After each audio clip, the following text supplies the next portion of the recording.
नमस्कार दोस्तों, सभी एआईबी देने वाले एस्पिरेंट्स के लिए एक ज़रूरी जानकारी है और जो लोग अभी एज एन एडवोकेट अपनी प्रैक्टिस कर रहे हैं उन सभी लोगों के लिए बार काउंसिल ऑफ इंडिया ने एक ऑफिशियल अपना एक रेजोल्यूशन निकाला है और एक अपना ऑफिशियल नोटिफिकेशन जारी करी है जो सभी लोगों को जानना बहुत ज़रूरी है। ऑल इंडिया बार एग्जामिनेशन 17 की भी एक अपडेट मैं आपके सामने प्रेजेंट कर रहा हूं।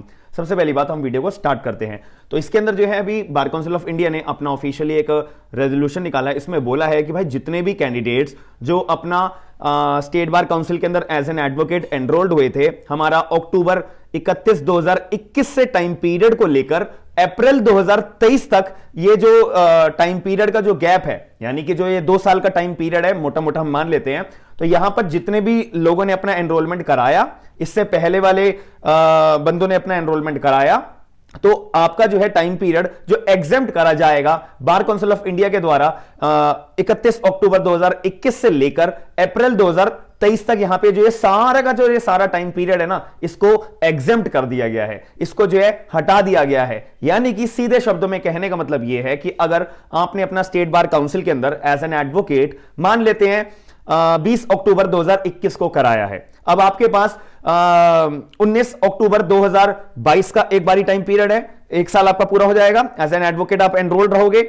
और 19 अक्टूबर 2023 तक का आपके पास दूसरा साल आपका मतलब टाइम पीरियड खत्म हो जाएगा। आपको पता है ना कि आप एक बारी एडवोकेट के तौर पे अपना एनरोलमेंट कराते हो आफ्टर अपनी कंप्लीटिंग ऑफ द एलएलबी, तो आपके पास 2 साल का टाइम पीरियड होता है। भाई 2 साल के अंदर अंदर आपको अपना एआईबी का एग्जाम देना होता है और अपना क्लियर करना होता है, ताकि आपकी जो है एक जो एज एन एडवोकेट की प्रैक्टिस करने की अथॉरिटी है ना, वो कंटिन्यू में रहे।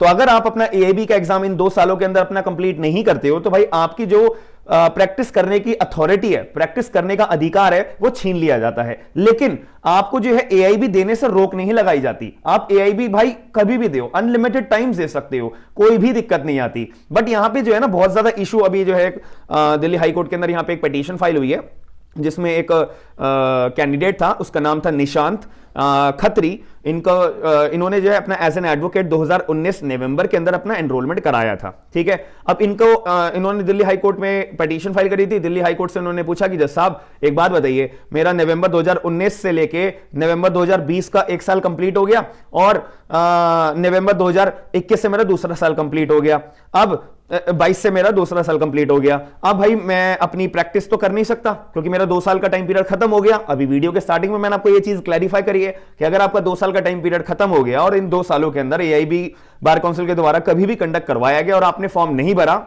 एआईबी नहीं दिया, फेल ही फेल हो गया या कुछ भी XYZ रीजन था, तो यहां पे गलती आपकी मानी जाएगी। यहां पे बार काउंसिल की कोई गलती नहीं है, यहां पे एआईबी की कोई गलती नहीं है। ठीक है, अब दिल्ली हाईकोर्ट के अंदर जो ये निशांत खत्री जो एक लॉयर है जिन्होंने अपना जो है पिटीशन फाइल करी थी, इन्होंने अपना पॉइंट रेज करा कि जज साहब नवंबर 2019 को मैंने अपने एनरोलमेंट कराया एज एन एडवोकेट, मेरे को 2 साल का टाइम पीरियड था एआईबी क्लियर करने का, तो नवंबर 2021 से मेरा 1 साल पूरा हो गया, नवंबर 2022 से मेरा दूसरा साल पूरा हो गया, मैं बैठा रहा भाई कि अब मेरे को एआईबी का फॉर्म भरने को मिलेगा, मेरे को अब एआईबी का फॉर्म भरने को मिलेगा। तो यहां पर मैं तो एग्जाम देने के लिए रेडी था, मेरी तो कोई गलती नहीं थी। तो ऐसे केस में मेरी जो प्रैक्टिस करने की अथॉरिटी है, प्रैक्टिस करने का जो अधिकार है, जो लाइसेंस है, वो क्यों छीना जा रहा है? भाई मैं तो इतना 2 साल से वेट कर रहा हूं, मेरा तो एआईबी मैं कब का क्लियर कर लेता और मेरे अपनी प्रैक्टिस अपनी करने की मैं क्वांटिटी है वो मैं अपना कर लेता। जो मैंने अपनी गुडविल बनाई है इन 2 सालों में एडवोकेट के साथ काम करके, लॉ फर्म में काम करके, जॉब करके, एक कंपनी का लॉयर बनके, तो जो मेरी अथॉरिटी, जो मेरा एक हथियार है भाई, वही मेरे से छीन लोगे तो मेरे पास तो कुछ बचेगा नहीं। अब इस केस के अंदर दिल्ली हाईकोर्ट ने बार काउंसिल से ये जवाब मांगा कि भाई तुम जो है कोई ना कोई बार काउंसिल ऑफ इंडिया आपको कोई ना कोई एक जवाब देना पड़ेगा। तो अब रिसेंटली जो है अभी 1-2 दिन पहले बार काउंसिल ने जो एक रेजोल्यूशन पास करा है।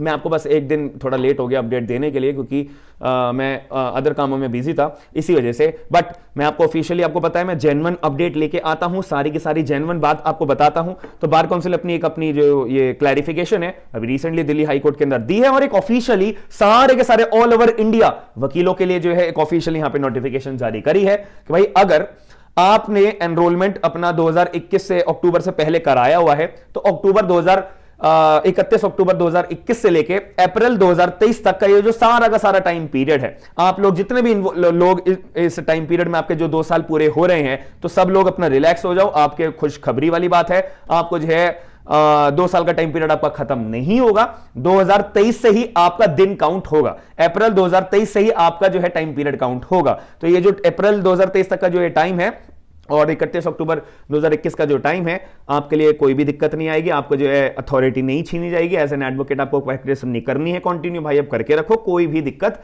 नहीं है। अब मान लेते हैं कि बहुत सारे कैंडिडेट ऐसे हैं, मैं हाइपोथेटिकल एक सिचुएशन आपको बता देता हूं। 20 अक्टूबर 2021 को मैंने अपना एनरोलमेंट कराया, मैं एक एग्जांपल के फॉर्म में आपको दे रहा हूं, क्योंकि मैं तो ऑब्वियसली एज एन एडवोकेट में प्रैक्टिस कर रहा हूं, ये भी मैंने ऑब्वियसली बहुत टाइम पहले क्लियर कर लिया था, बट मैं आपकी अवेयरनेस के तौर पे एक एग्जांपल बता रहा हूं कि 20 अक्टूबर 2021 को मैंने एज एन एडवोकेट अपना स्टेट बार काउंसिल में गया, एनरोलमेंट कराया। अब 20 अक्टूबर 2021 से 20 अक्टूबर 2022 तक का मेरा टाइम पीरियड 1 साल पूरा हो जाएगा। अब 20 अक्टूबर 2023 तक मेरा दूसरा साल पूरा हो जाएगा, ठीक है। अब बार काउंसिल की नोटिफिकेशन क्या मेरे ऊपर एप्लीकेबल होगी? बिल्कुल होगी। तो यानी कि मेरा जो टाइम पीरियड है 2 साल का, वो कैलकुलेट होना कहां से चालू होगा? 1 मई 2023 से मेरा टाइम पीरियड कैलकुलेट होना चालू होगा, अपना 1 महीना जब मैं पूरा करूंगा। That's it. बस इतनी सी आपको बात याद रखनी है कि आपके लिए जो ये 2 साल का टाइम पीरियड है, ये बार काउंसिल ऑफ इंडिया ने एग्जेम्प्ट कर दिया है। और अगर मैं 20 अक्टूबर 2021 को मैंने जो अपना एनरोलमेंट कराया था स्टेट बार काउंसिल के अंदर, तो क्या अगर बाई चांस XYZ रीजन से मैं इंडिया में नहीं हूं, मैं दिल्ली में नहीं हूं, या मैं कोई मेडिकली फिट नहीं हूं अभी, अगर मेरे को कोई भी दिक्कत परेशानी है, मैं AIB 17 अपना नहीं दे पा रहा, तो क्या मैं AIB 18 अपना दे सकता हूं? बिल्कुल दे सकता हूं। That's it. तो ये आपको सीधी सी बात है कि आपका अगर 2 साल पीरियड खत्म होने वाला है एज एन एडवोकेट, अपने एनरोलमेंट कराने के बाद में आपका 2 साल का जो टाइम पीरियड होता है वो खत्म होने वाला है, तो कोई टेंशन लेने वाली बात नहीं है, कोई भी परेशानी वाली बात नहीं है। आपका जो है लाइसेंस जो है नहीं छीना जाएगा, आपके पास जो एज एन एडवोकेट प्रैक्टिस करने की अथॉरिटी है वो नहीं छीनी जाएगी। आप कोई केस में अपीयर होना चाहते हो तो आप हो सकते हो, आपको एक्स्ट्रा यहाँ पे time period bar council of India के द्वारा दिया गया है।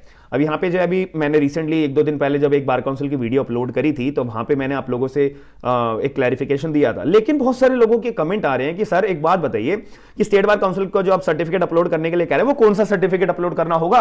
अरे भाई, जब आप स्टेट बार काउंसिल के अंदर अपना as an advocate LLB complete करने के बाद एनरोलमेंट कराने जाते होंगे, अपना कोई उत्तर प्रदेश बार काउंसिल में अपने एनरोलमेंट कराया होगा, दिल्ली बार काउंसिल में एनरोलमेंट कराया होगा, XYZ आपकी अपनी स्टेट में एनरोलमेंट कराने की आपकी स्टेट बार काउंसिल होगी जिसमें आप अपना एनरोलमेंट कराने गए होंगे। बस उन्होंने आपको एक सर्टिफिकेट दिया होगा, कोई आई कार्ड दिया होगा कि भाई हाँ ये लो आपका एक कागज, इसमें आपका एनरोलमेंट नंबर लिखा हुआ है। फॉर एग्जांपल के तौर पे दिल्ली में अगर आप एनरोलमेंट कराते हो तो दिल्ली का एनरोलमेंट नंबर क्या होता है? D- और आपका 4 डिजिट का या 5 डिजिट का या 6 डिजिट का आपका एनरोलमेंट नंबर होगा, फिर हाइफन, फिर जिस साल में आपने एनरोलमेंट कराया है, 2022 में, 2023 में, 2021 में जो आपने कराया है, बस वही आपका एनरोलमेंट नंबर होता है। उसी एनरोलमेंट का नंबर का इस्तेमाल करके अपना आपको AIB का फॉर्म भरना है। फिर 30 जनवरी 2023 से आपके पास एक विंडो ओपन अप हो जाएगी और जो सर्टिफिकेट आपके स्टेट बार काउंसिल ने, for example Delhi bar council ने, यूपी बार काउंसिल ने जो आपको एनरोलमेंट सर्टिफिकेट दिया है, इंटीमेशन लेटर भी होता है ना, येलो कलर का दिल्ली वाले देते हैं, दिल्ली बार काउंसिल वाले, बस वो आपको फोटो खींच के JPG फॉर्मेट में या PDF फॉर्मेट में, जो भी फॉर्मेट BCI की वेबसाइट पे, AIB की वेबसाइट पे मांगा जाएगा, उसको अपलोड करो, एडमिट कार्ड जनरेट करो। That's it. सिंपल सी बात है। तो अगर आपका फिर भी कोई डाउट आता है तो आप मेरे को एक बार डाउट अपना चैट कमेंट बॉक्स के अंदर बता दीजिएगा। साथ में वीडियो पसंद आई है, वीडियो इन्फॉर्मेटिव लगी है, ये आपको लेटेस्ट अपडेट है जो मैंने आपको अपडेट दी है, तो आप वीडियो को मेरी लाइक जरूर करिएगा और एक बार अपना प्रीशियस टाइम निकाल के एक बार मुझे कमेंट करके बता देना कि आपको मेरी अपडेट्स दी गई समझ में आती हैं, अच्छी लगती है, कि मैं सही टाइम पे आके आपको ऑफिशियल एक एक चीज बताता हूं, हाँ या ना। तो वीडियो को लाइक जरूर करेगा, चैनल को सब्सक्राइब जरूर करेगा। मिलते हैं नेक्स्ट वीडियो के अंदर। थैंक यू, धन्यवाद।